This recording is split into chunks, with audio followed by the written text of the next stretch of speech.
Como bom donador de trabalho, tem comerciante não só vai preocupação que troca, está vindo adiante. Dor que nós cidadãos não podemos chegar na casa, bota raia com nós temos que viver na casa e nos mama com nós tata não. Alright? Pero se nós mama com nós tata tem 2, 3, 4 anos, nós todos temos que viver com nós pareja não dentro de casa que também tem esse problema não social, porque nós todos tá dentro de casa.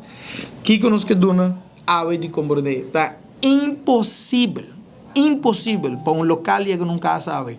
Terreno ou casa, é impossível. Não explica um gênero de tópico aqui, mas é impossível. Nós todos temos que viver em casa. Preocupação, se nós estudiantes não estamos rolando, sempre nós temos tópico aqui, você vai rolando, você faz debe, você tem que vir a rua, paga o debe e chega num terreno que você não por paga. E casa não está praticamente impagável. Ora, meu papi diz, nós rubianos não podemos chegar num caso, mas que diz retificar um rato, tá local, a gente que está viva aqui na minha, não está hora que não está, se você vive no país, que você contribui, você paga belasting, nós não podemos chegar num caso. E tope com alguém, para nós especificar, tá rond mundo. Eu não estou com a roupa só, rond mundo não está aqui problema aqui. Pero nós temos que correr coisa.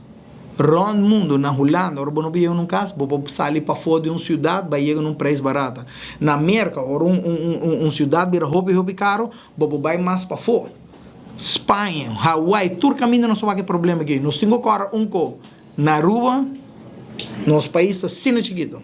Nós sim não tem caminho de mover. Que men se norte vira caro, que nós vamos ter caminho. Para arriba e rua, está full grondgebied, não pode trazer casa, que men nós estamos mais limitados. Nossa maneira país grande aqui que tem miles e miles de oppervlakte que não podemos mover e vai indo num caminho que está mais barato. Na rua nós não temos. O que nós estamos a se o governo, grêmio, nos turnos, sinta junto, bem com plano para o país aqui, mensen, nós estamos o país que de casa, vivenda, também para todo estrangeiro, que também compra 10, 20 casas que nós estamos passando, e nós arabianos também acaba de algo que o governo também traz para o povo de Aruba, somewhere, onde nós vamos viver de hockey de 2 para 3, para sobre não tem maneira para nós chegar num caso.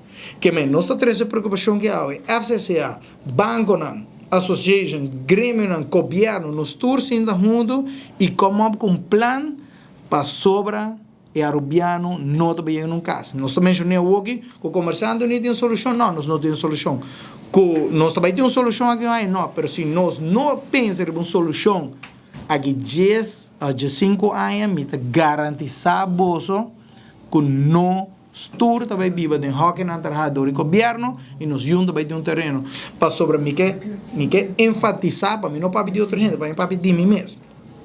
Terreno erfpacht, para mim para dizer, um terreno de governo, que está um terreno destinado para o povo viver dentro, que nos regala o povo, o terreno erfpacht que nada, para ele viver dentro. Pero, para nós não mencionar outra gente, qualquer arubiano que tem casa ave, e eu vou vender para 6.000 ou 8.000, pero está em um estrangeiro pagando 3 milhões, nós também vendê-lo. Nós também vendemos. Nós turcos humanos e nós turcas e placa aí. Que me não deve pagar outra gente. Se a mim agora oferecer 2 bias, bedrag para algo que vende, me também deve tomar. Que me é lógico que nós estamos vendendo. Pero o terreno é parte eigenlijk dat para o povo de Aruba. Solução, me não tem. Pero nós temos que sentir com ele. Para sobre o terreno é parte, o eigendom de botar assim. Pero se tu terreno é parte, o vendi, cultura internacional e não da Aruba, então agora passar tu caminho no mundo. Nós não atender com ele, 10 de 5 anos, me também bisa inteiro povo aqui, você agora, ora nós temos esse tópico aqui. Nós temos que atender com ele aqui, para a Aruba, se não tem terreno que nós vamos mover para de uma secção barata. Nós não temos exceção na Aruba, nosso terreno não está limitado, nós temos um ticket terreno que nós estamos donando no povo, pero é não um secreto, me quer dizer que papo é não um secreto, é não de nosso local a mais. E pronto, nós também vivemos em casa, com o governo de para nós de 2 para 3 metros, para sobra, nós não podemos pagar o preço atual.